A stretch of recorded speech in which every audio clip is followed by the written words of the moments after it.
Hi guys, welcome to my YouTube channel. ఈరోజు Rakshabandhan special కాబట్టి మేము మా తమ్ముడికి రాఖీ కడుతున్నాం.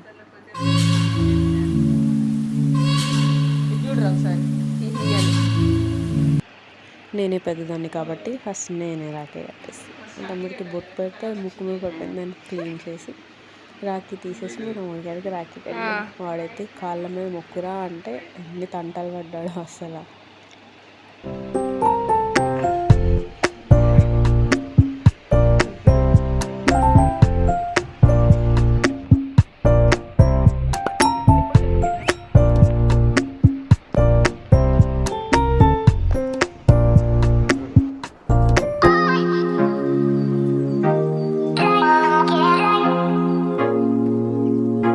ఇది మా సిస్టర్ అన్నమాట. అది నాకన్నా చిన్నది కదా, అందుకే నేను కట్టిన తర్వాత కడుతుంది. వాళ్ళిద్దరు ఓన్ బ్రదర్ అండ్ సిస్టర్స్.